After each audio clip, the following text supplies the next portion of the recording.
برسم به تمام دوستان و عزیزان و همراهان صمیمی برنامه‌های تانگی پور.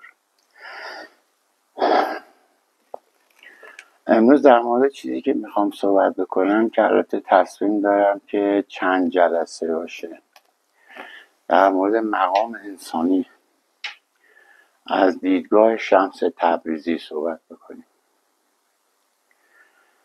البته جا داره که ما به این حقیقت برسیم که تمامی عرفا و علمایی که در این رابطه صحبت کردن، خیام، سعدی، جنید بغدادی، حافظ، مولانا، همه به یک نوعی راجع به این مطلب صحبت کردن. فساد عالمی به جایی که به جز خدایی نبیند، من به چشم خویش دیدم طیران آدمیت. و توی این اثنا شمس تبریزی هم مستثنا نبوده از این واقعه. اون هم در این رابطه اون هم نظر داده، اون هم یه حرفی زده. اما زیباترین حالتی که اومده بیان کرده در تمام گفته‌هاش، گفته که خطات عالم را 3 خط نوشتی. خط اول او خواندی لا غیر او. خط دوم هم او خواندی هم غیر او. خط سوم نه او خواندی نه غیر او. خط سوم منم. بسیار آدم ها آمدن، بسیار استادا بزرگان آمدن و در این رابطه نظرها دادن، حرفها زدن، مطالب گفتن. من کوچکترین و کمترین هم در این رابطه نظری دارم که در این میخوام با شما به اشتراک بذارم. در جایی که مولانا شمس میگه که خطات عالم را 3 خط نوشتی، خط اول او خواندی لا غیر او، زمانی است که انسان جبر مطلق داره، یعنی هیچ اختیاری از خودش نداره. هرچی هست همونی هست که اتفاق میفته، مثل شب، مثل روز، مثل تمامی فصول، مثل سن و سال، مثل مرد بودن، مثل زن بودن، بچه بودن. تمام اینها جبرن.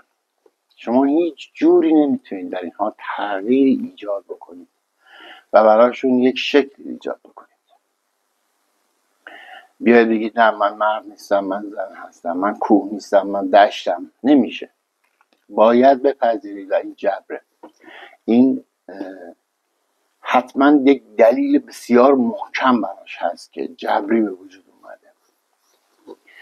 در طول زمان انسان ها که به وجود اومدن، وقتی رهبرانی به وجود اومدن که این انسان ها رو کنترل بکنن، یک جوری در اختیار بگیرن، آمدن دستوراتی رو دادن که در این دستورات هم جبر مطلق بود. یعنی هر آن چیزی که اون رئیس میگفت، اون فرمانده میگفت، اون رهبر دینی میگفت، حرف اون بود. و هیچ کسی اجازه نداشت با اون مخالفت بکنه.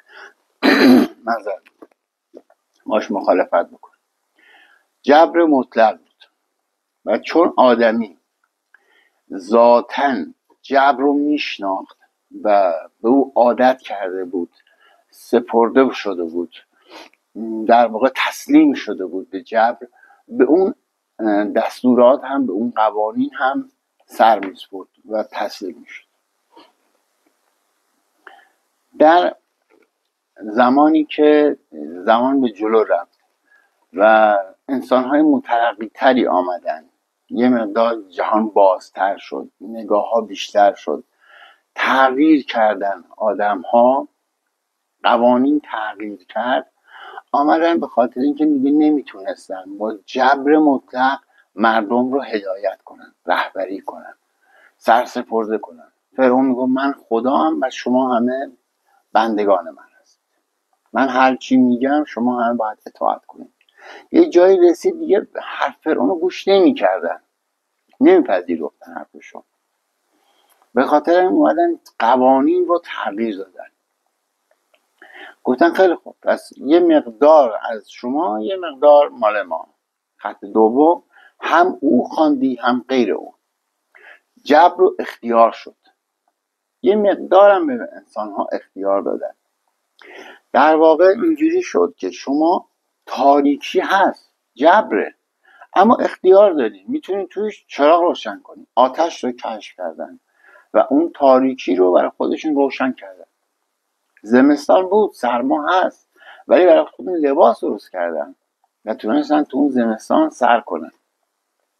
قوانین هم به همین شکل، قوانین رو شکستن، تونستن یک سری از قوانین رو به نفع خودشون تغییر بدن و یه مقداری به دست خودشون افتاد، در اختیار خودشون قرار گرفت، بین مردم و رهبران قدرت تقسیم شد. اما مردم همیشه تلاش میکردن که این اختیار رو بیشتر کنن، اون رهبران قدرت هم همیشه تلاش میکردن که این اختیار بیشتر رو ندن. ولی پروردگار یا جهان طبیعت به شما این اجازه رو میداد که شما در این جبر و اختیار بیشتر پیش برید، حرکت کنید.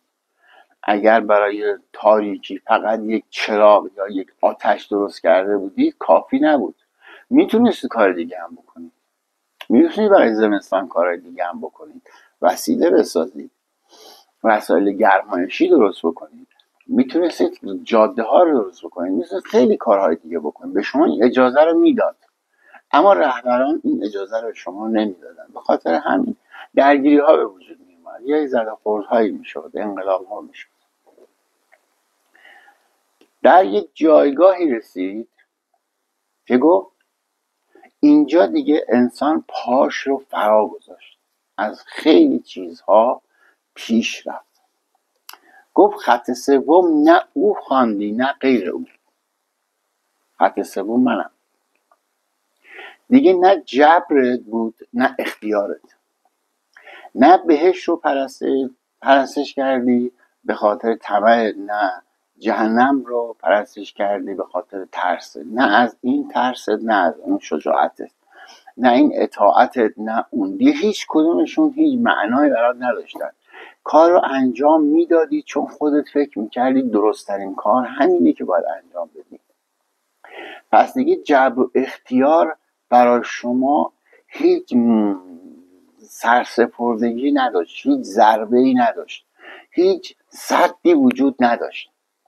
از تمام جبر و اختیار چه به شما آزادی میدادن، از آزادی به بهترین شکل استفاده میکردی، چه میخواستن برای شما سد بذارن، از اون سدها هم به بهترین شکل استفاده میکردی.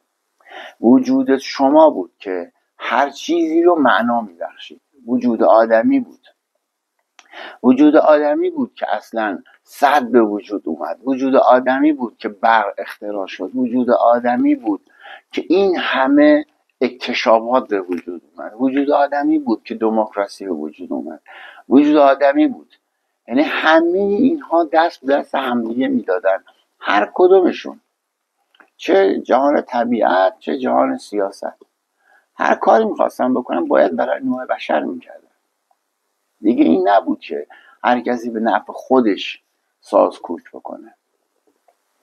ما داریم هنوز در جهان هستی، هنوز بقایای اون کسانی که احساس میکنن جبر باید جبر در اختیار خودشون باشه هنوز وجود داره. اما چه بخوان چه نخوان این اتفاق پایان پذیره، یعنی تمام میشه. هر چقدر که بخوان زور بذارن، هر چقدر بخوان فشار مردم بذارن، هر چقدر بخوان چه میدونم دسیسه کنن، زندان کنن، شکنجه کنن، هر کاری دیگه ای که از دستشون فکر میکنن برمیاد برای اینکه انسان رو به بردگی بگیرن، دیگه فایده ای نداره. انسان مقام خودش رو پیدا کرده، مقام انسانی خودش رو پیدا کرده، اون جایگاه وسیعی رو که میتونه اشغال کنه رو پیدا کرده. رسد آدمی به جایی که به جز خدایی نبیند. به همین خاطر در جهان هستی یا در عالم غیب یا عالم اعلی پروردگار میگه ای بنده من، تو خواستی و توانستی، تو به خاطر رضامندی من خواستی و توانستی، تو برای خوشنودی من خواستی و توانستی و خود را به مقام خدایی برسانی یا خدایی برسانی. مقامی است که میشه خط سوم، منم. من تعیین کنندم. دیگه خوب و بد وجود نداره. خوب و بد از نظر منه. دیگه زشت و زیبا وجود نداره. دیگه شب و روز وجود نداره. هرچی وجود داره منم. من تعیین کنندم براش. من مشخص کنندم. چیزی که اهمیت داره در خط اول، خط دوم، با شما چه بخواهید چه نخواهید ترس همراه می شد و این ترس همیشه مانعی بود بر سر راه شما، تا جایی که وابستگی ها و دلبستگی هایی که قبلا گفتم به شما این ترس رو القا می کرد که اگر فلان کار انجام بدید شما مرتکب خطایی شدید، مرتکب گناهی شدید و این مجازات ها در راه شما، در پیش شماست. اگر این کارها رو انجام بدید اشتباه کردید، اگر اون کارها رو انجام بدید خطا کردید، اگر اینها رو کمتر انجام بدید گناه کردید، اگر اینها رو بیشتر انجام بدید مجازات میشید. یک خصوصیات بسیار محدود و اون هم فقط و فقط برای خوشنودی رهبران گذاشته شده بود که اگر شما این کارها رو انجام بدید من خوشنود خواهم. پس خود شما هیچ نقشی دیگه نداشت. این رو انقدر برای شما تکرار کرده بودن و از کودکی در گوش شما خونده بودن به طریقای مختلف، توسط کتاب، روزنامه، گفتگوها، کلاس، مدرسه، هی مرتب تکرار و تکرار کردن در وجودتون تا خصلت و عادت شده بود براتون، تا همه وجودتون گرفته بود و با ترس از اینکه نکنه من خطا بکنم شما را از رسیدن به آن چیزی که بهش میگن سعادت، نیکبختی، بزرگی سد کرده بود. اما در خط سوم شما دیگه ترس نخواهید داشت، چرا که هر چیزی که هست رو خودتون به وجود میارید. شما، من در یک جایی یه مطلبی گفته بودم شما اگر میخواید بهش برسید، به این اتفاق برسید و براتون معنا بشه، یه دفتری برای خودتون بذارید، توی اون دفترتون بنویسید هر کاری که انجام دادید. یک طرف بنویسید خدا رو اصلاح کردن، یک طرفش بنویسید شیطان اصلاح کردن. هر کار نیکی که از نظر خودتون هست اون طرف بنویسید، هر کار بدی که باز از نظر خودتون هست و طرف دیگه بنویسید. به هر کدوم یک واحد بدید. آخر شب این واحدها رو با هم جمع کنید. خوبی بیشتر شد، از واحد بدی کم کنید. بدی بیشتر شد، از واحد خوبی کم کنید. آنچه که باقی میمونه وجودیت شماست، حقیقت شماست. اینجوری شما به راحتی میتونید خودتون رو بشناسید، میتونید تشخیص بدید خودتون چقدر ظرفیت دارید، چقدر این جهان رو میشناسید، چقدر خوبی و بدی در این جهان رو براش معنا پیدا کردید. در واقع هر چقدر که شما از ترس جدا کنید خودتون، در معنا به روی شما بیشتر باز میشه. خیلی از کارهایی رو که ما در طول دوران زندگی قبل از اینکه بخوایم بر این ترس حاکم بشیم انجام میدادیم، فکر میکردیم اگر انجام بدیم چه اتفاق وحشتناکی میفته. بعد سفر کردیم، از یک گوشه از این جهان هستی سفر کردیم، رفتیم یک گوشه دیگه، رفتیم اونجا دیدیم نه اصلا اونجا یه جور دیگه است. بعد یه مدت دیدیم خب حالا شرایط تغییر کرد، ما هم تغییر کردیم باشه، هیچ اتفاقی نیفتاد. از اون گوشه جهان بعد از تغییر برگشتیم به اصل جایی که ازش آمده بودیم، دیدیم در چه خفقانی زندگی میکردیم، اصلا به شکلی که نفس نمیتونیم بکشیم.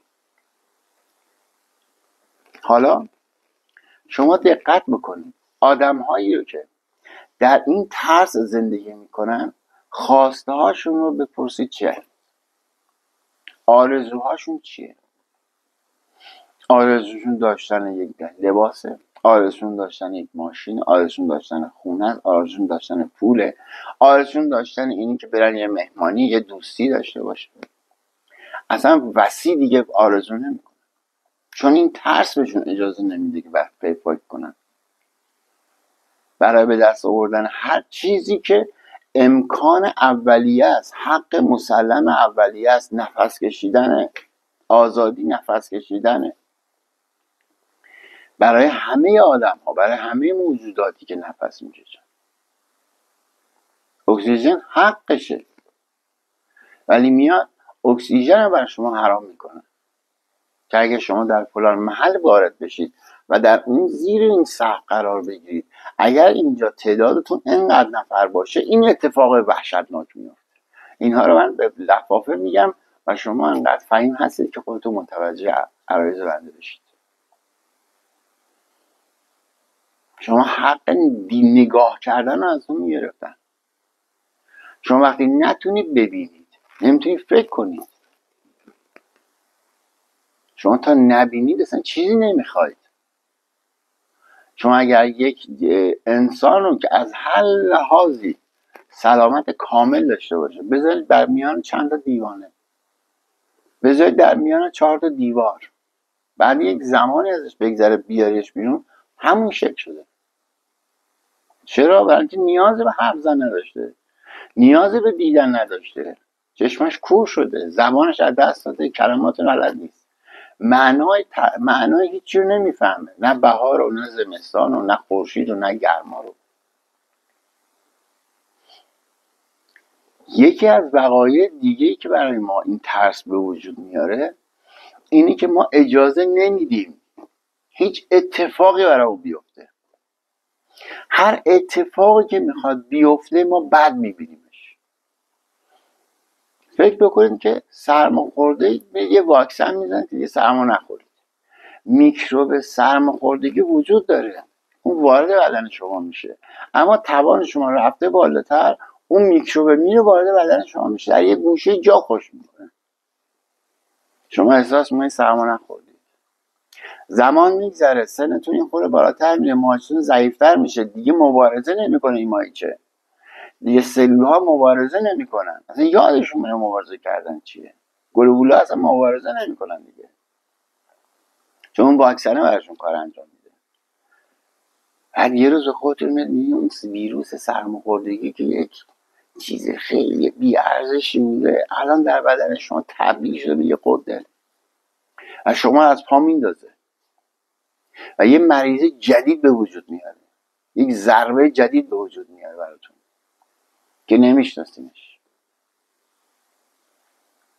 ترس به شما اجازه نمیداده هر اتفاقی رو به درستی نگاش کنید، تشخیصش بدید که این اتفاقی که برای من افتاده اصلا باید بیفته. این ثمره اتفاقات، گفت و شنودهایی که از قبل من آغاز کردم، اینجا نتیجه شده.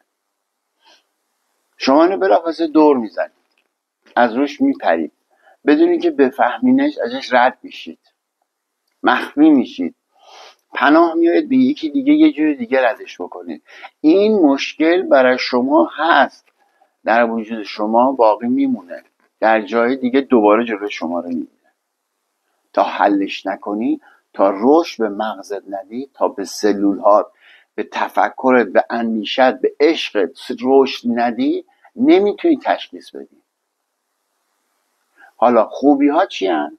خوبی ها اون چیزهایی هن که شما از قبل به شما تعلیم دادن. این اتفاقات بیفته خوبه، شما سکون دارید، آرامش دارید، آسایش دارید، راحتید، شادید. اما اگر این اتفاقات بیفته، اتفاق بده. در حالی که میبینید اگر به شما اجازه میدن از این ترس عبور بکنید و نگاه میکردید، میدیدید که اون اتفاقات بدی نبودن. اونا هر کدومشون یک رشد بودن، یک معلم بودن برای اینکه شما رو تعلیم بدن، یک دستی اومده بود برای اینکه شما رو آموزش بده. به شما یک چیزی رو بگه که نمیتونید، در طول یک زمان باید فراگیریش میکردید، اما میاد که در یک کوتاه مدت این رو به شما تعلیم بده و شما یادش بگیرید. اما ترس این جزء رو بهتون نمیده، ازش فرار میکنید. و این خاصیت تمامی اتفاقات جبره که شما رو، اون اختیاری که بهتون دادن اینجوری شما رو به اسارت میگرفته. فکر میکردید که اختیار دارید، که میتونید فلان کارو، چنین کارو، اونجا این حرفو، این کتاب رو، این مطالعه رو، این جمع درش حاضر بشید و کاری انجام بدید. اما در واقع تمام اونها برای شما دستچین شده بود و شما ناخواسته حتی در دوره آزادی یا اختیارتون هم به جبر عمل کرده بودید، فرار کرده بودید. اما خطات سوم شما را اینقدر دوست داره که به شما میگه نه جبر میخواید نه اختیار، من اینقدر به شما رو دوست دارم و به شما اعتماد دارم. چرا که شما از این اعتماد به مقام عشق رسیدید و عاشق شدید و تازه وقتی که عاشق میشید میتونید ذره ذره وجود هر موجودی رو بشناسید. عشق به شما این شجاعت، این قدرت، این ایمان، این امید رو میده که میتونید با هر چیزی مقابله کنید. نه برای جنگیدن، نه برای اینکه بتونید شکستش بدید، برای اینکه فقط بفهمینش و اونو به آغوش بگیرید.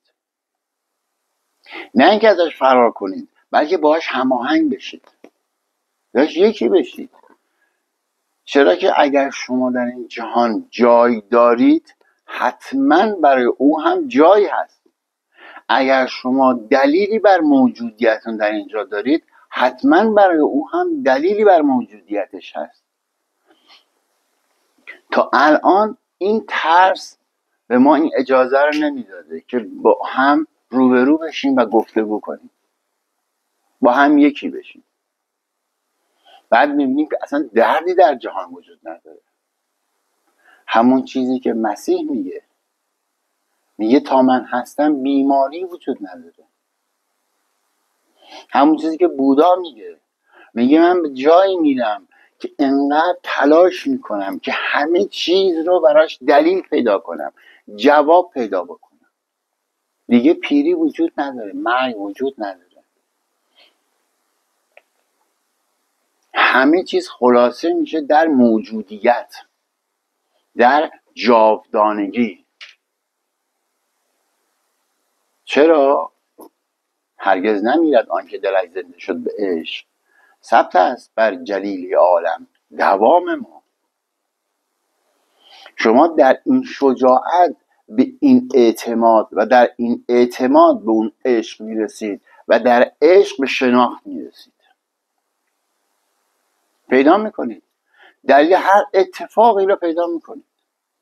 بعد این اتفاق رو پیدا میکنید نه به خصم، نه به قهر، به عشق، به مهربانی. دیگه مبارزه نمی کنید برای از بین بردنش، دیگه اون رو در آغوش میگیرید برای حل کردنش. در کجا؟ در وجود خودتون. و هر چقدر که اون رو حل میکنید در وجودتون، شما هماهنگ میشید و هر چقدر که هماهنگ میشید بزرگتر میشید. انقدر بزرگ میشید که رسد آدمی به جایی که به جز خدایی نبیند. یه چیزی وجود نداره در جهان. شما اگر در جهان دروغ رو میبینید، خیانت رو میبینید، دزدی رو میبینید، فریب رو میبینید، میخوان که شما ببینید. برای شما تعلیم گذاشتن، برای شما برنامه‌ریزی کردن، دسته‌بندی کردن.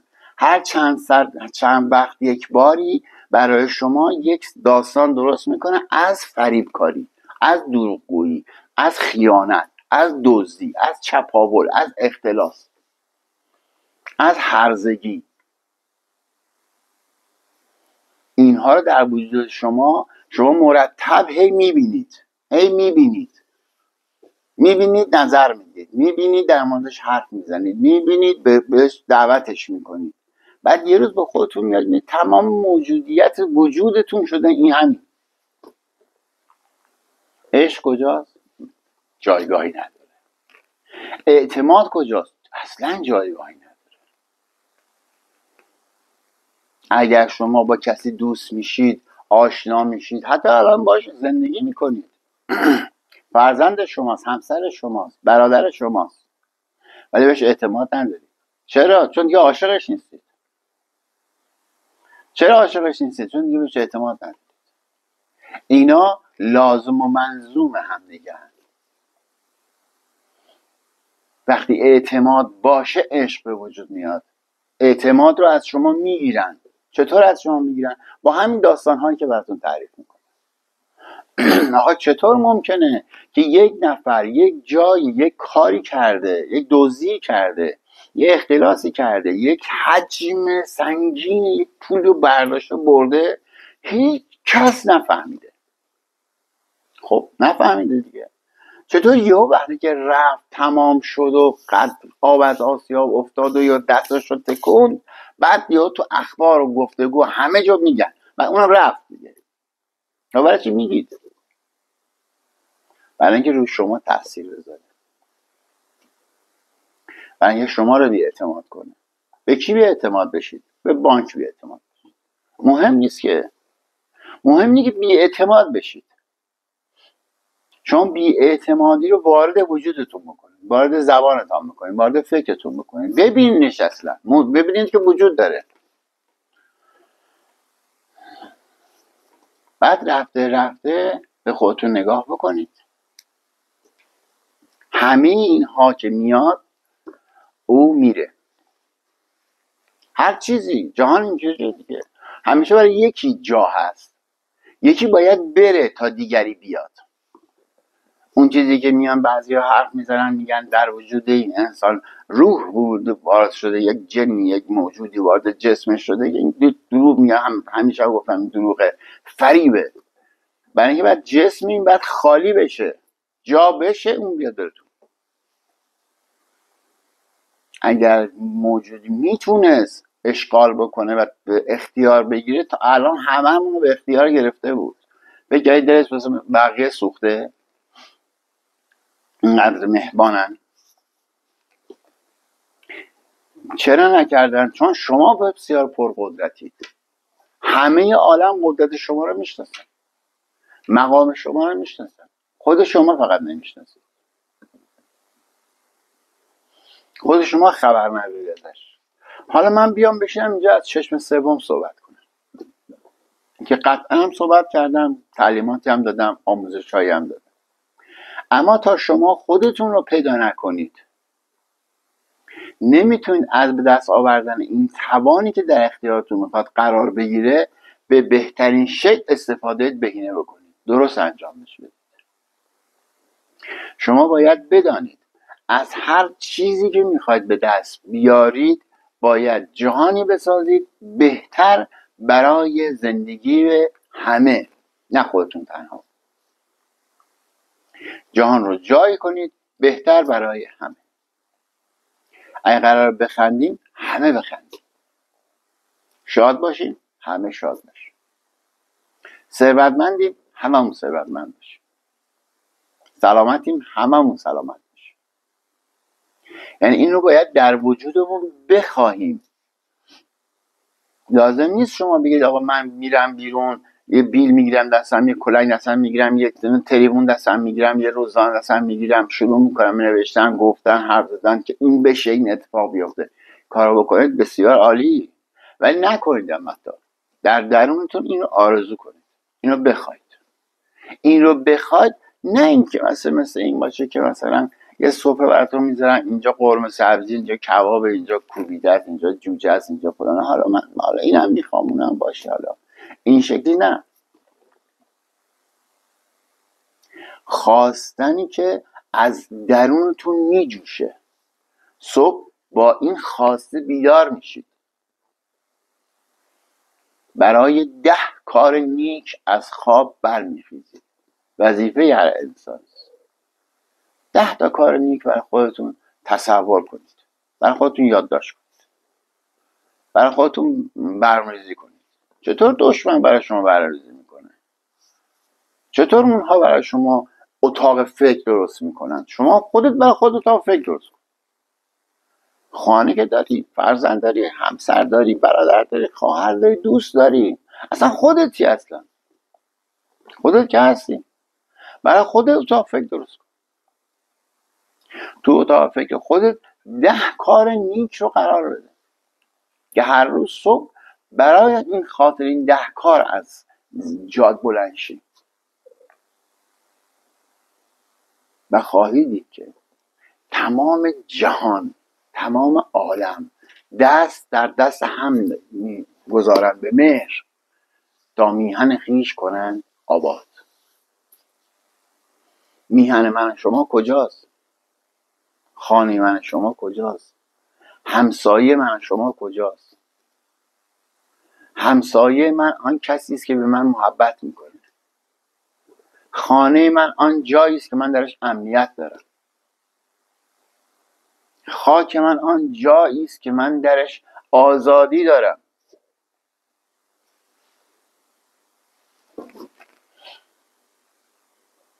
و به قول اون شاعر میگه هرگز مرگ نهراسیدم، اگرچه دستانش از ابتذال زندگی شکننتر بود. هراس من باری همه از مردن در سرزمینی است که مزد گورکن از آزادی آدمی افزون باشد. سرزمین من خودمم که نمیترسم، اعتماد میکنم تا عاشق بشم. جهانم رو جای پاک و مطهری میکنم، زمینم رو جای پاک و مطهری میکنم، مرتبش میکنم، منظمش میکنم، ذهنیتم و دلم رو تا هر کسی که درش میخواد قرار بگیره توی این بهشت من فرشته باشه. وقتی وارد از در آید نامش دهم دینش نپرسم. همه اینها رو جمع بکنید، بعد میبینید که ما در کدوم یکی از این خطوط هستیم. با خودمون رو درواسی نکن. خطات عالم را آخر میگن. خطات عالم را 3 خط نوشت. خط اول او خواندی لا غیر او. خط دوم هم او خواندی هم غیر او. خط سوم نه او خواندی نه غیر او. خط سوم منم.